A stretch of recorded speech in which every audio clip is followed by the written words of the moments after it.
Talk-13. Saturday, 6th July, 1895. Today we have Shankaracharya's commentary on Vyasa's Vedanta Sutras. Om Tat Sat. According to Shankara, there are two phases of the universe. One is I, and the other thou. And they are as contrary as light and darkness. So it goes without saying that neither can be derived from the other. On the subject, the object has been superimposed. The subject is the only reality. The other, a mere appearance. The opposite view is untenable. Matter and the external world are but the soul in a certain state. In reality, there is only one. All our world comes from truth and untruth coupled together.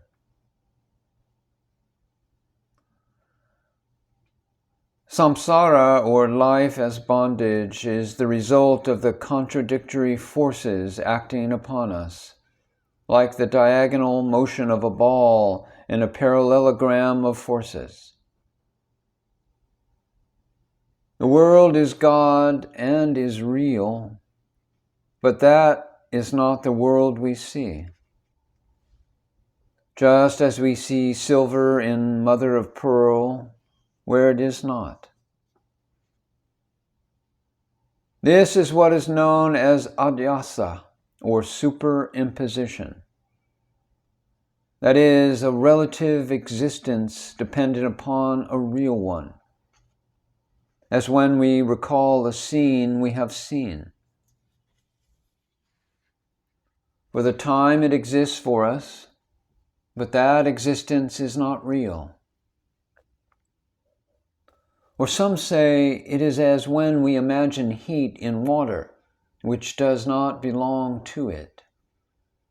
So really it is something which has been put where it does not belong, taking the thing for what it is not.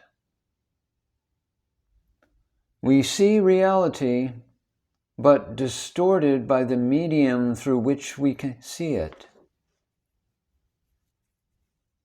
You can never know yourself except as objectified. When we mistake one thing for another, we always take the thing before us as the real, never the unseen. Thus we mistake the object for the subject. But Atman, the self, never becomes the object. Mind is the internal sense. The outer senses are its instruments.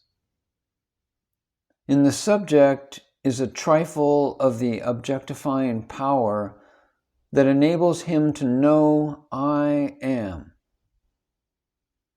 But the subject is the object of its own self, never of the mind or the senses. You can, however, superimpose one idea on another idea, as when we say, the sky is blue. The sky itself being only an idea.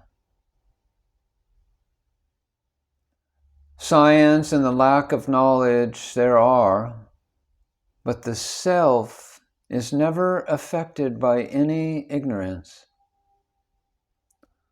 Relative knowledge is good because it leads to absolute knowledge, but neither the knowledge of the senses, nor of the mind, nor even of the Vedas is true, since they are all within the realm of relative knowledge. First, get rid of the delusion I am the body, and then only can we want real knowledge. Man's knowledge is only a higher degree of brute knowledge.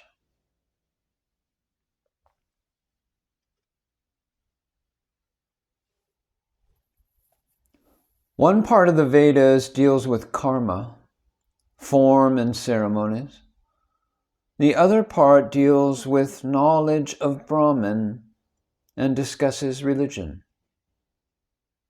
The Vedas in this part teach of the self, Atman. And because they do, their knowledge is approaching real knowledge. Knowledge of the Absolute, Brahman, depends upon no book, nor upon anything. It is absolute in itself. No amount of study will give this knowledge. It is not theory, it is realization. Cleanse the dust from the mirror, purify your own mind, and in a flash you know that you are Brahman. God exists, not birth nor death, not pain nor misery, nor murder, nor change, nor good nor evil. All is Brahman. We take the rope for the serpent, and that error is ours. We can only do good when we love God and He reflects our love. The murderer is God, and the clothing of the murderer is only superimposed upon him. So take him by the hand and tell him the truth. The self has no caste, and to think it has is a delusion. So are life and death, or any motion or quality. The Atman never changes, never goes nor comes. It is the eternal witness of all its own manifestations. But we take it for the manifestation. An eternal illusion without beginning or end, ever going on. The Vedas, however, have to come down to our level. For if they told us the highest truth in the highest way, we could not understand it. Heaven is a mere superstition arising from desire, and desire is ever a yoke, a bondage, a degeneration. Never approach anything except as God. For if we do, we see evil, because we throw a veil of delusion over what we look at, and then we see evil. Get free from these illusions and be blessed. Freedom is to lose all illusions. In one sense, Brahman is known to every human being. He knows I am. But man does not know himself as he is. We all know we are, but not how we are.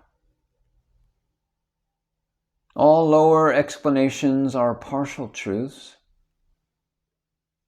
but the flower, the essence of the Vedas, is that the self in each of us is Brahman. Every phenomenon is included in birth, growth, and death, appearance, continuance, and disappearance. Our own realization is beyond the Vedas, because even they depend upon that. The highest Vedanta is the philosophy of the beyond.